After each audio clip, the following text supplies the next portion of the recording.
There are people that believe that you've got a group of Satan-worshiping pedophiles who run a global child sex trafficking operation running the world. What do you tell, how are they supposed to talk to people who believe that, to get them to understand that that is not reality? I know that you're saying you're hearing concerns from pastors of every denomination about QAnon. What are they telling you, Reverend? This is Pastor Russell Moore, president of the Ethics and Religious Liberty Commission of the Southern Baptist Convention, and one of America's most respected evangelical Christian thinkers. It's just a situation where conspiracy theories are going not just through churches, but through entire communities. They're having adult children who are coming and saying, we're worried about our parents. Their husbands, they see their fathers, sons, brothers, people they say in some cases they've lost to QAnon. It intersects in her mind with her religion, and she sees this as biblical end times. She puts Q's posts on equal footing with her religious scripture. This is not an uncommon predicament for many Americans right now. 15% of Americans believe the false QAnon idea that the government is controlled by a cabal of Satan-worshiping pedophiles. There's even a subreddit dedicated to family members and friends of people who believe in QAnon. This Reddit support group called QAnon Casualties has over 100,000 members, people sharing their personal stories. It's official. My family is cutting connections with my grandmother. Another says, both my parents are part of Q, and I feel helpless. And it appears evangelical Christians are more prone to believing this discredited conspiracy theory. Hey everyone, I'm Melissa Bernardino. Thanks for being here. The ways that people begin to believe conspiracy theories like this aren't unlike the ways that very smart, analytical people can join cults. Researchers have pointed to psychological voids that people who are susceptible to cults attempt to fill with cults. We should pay attention to how powerful bad actors take advantage of human psychology. There was a movie, Men in Black. Remember how funny that movie was? Did you ever see that movie? I did. Funny movie. But it's really not funny because it's real. As soon as a person becomes a key person, they get met with two men in black with black briefcases, and they get told what they're going to do. Pretty much true. And they are put under complete surveillance, and they're going to be blackmailed with something. The gift is they've tried everything and they can't blackmail the president. The new phase is I'm going to, as I keep getting more information coming in from my friends who are part of the murder machine of any hospital, I'm going to name names, show pictures where I can. These are the nurses, doctors involved in murdering these people, and I'm going to start pushing these people into the public eye, and let's see how they like that battlefield. This is war. It's going to get bloody, and I'm going to get ugly too.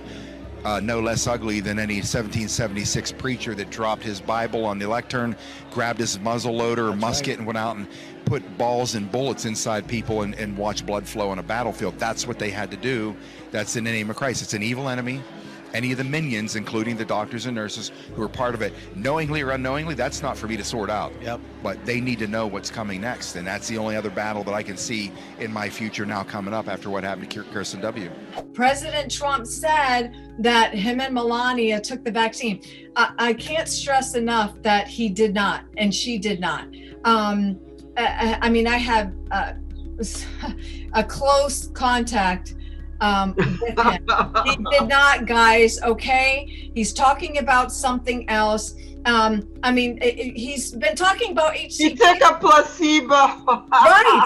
Right. Come on, guys. And okay, placebo. And every single person that faked that they got it and the government was a placebo too. They never got the shot.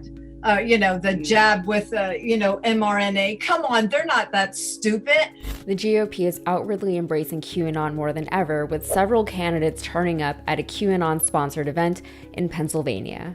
I'm Yasmin Khan with Rebel HQ, and if I'm being honest, I don't really know what to do with this story, but it felt like something we should talk about. Also, it's the weekend, so let's just close the weekend out with whatever this is. I actually had to stop myself from going down several rabbit holes, though, because I've got things to do today. So there are these QAnon conspiracy theorists, Alan and Francine Fosdick, and they have a program called Upfront in the Prophetic. The show features some really interesting characters, and they say all the things that you would expect to hear from a QAnon program. It's one letter but it spells out a bizarre conspiracy theory with President Trump at the center. My president walked out there, went in front of the church, and held the Holy Bible. Q, representing someone or something called QAnon. We will not cower down to evil. We're Americans. So some noteworthy hits. Francine has it on good authority that Trump never actually got vaccinated. They also said that if Trump did not win the 2020 presidential election, the Democrats would immediately start persecuting Christians. The infrared thermometers that were being used all the time during the pandemic to make sure that nobody had a fever, those were actually mind control devices because they were right here on your pineal gland, also referred to sometimes as your third eye. She said it's the mark of the beast, but it's unclear as to whether the thermometer is putting the mark of the beast on people or if it's just scanning people for the mark.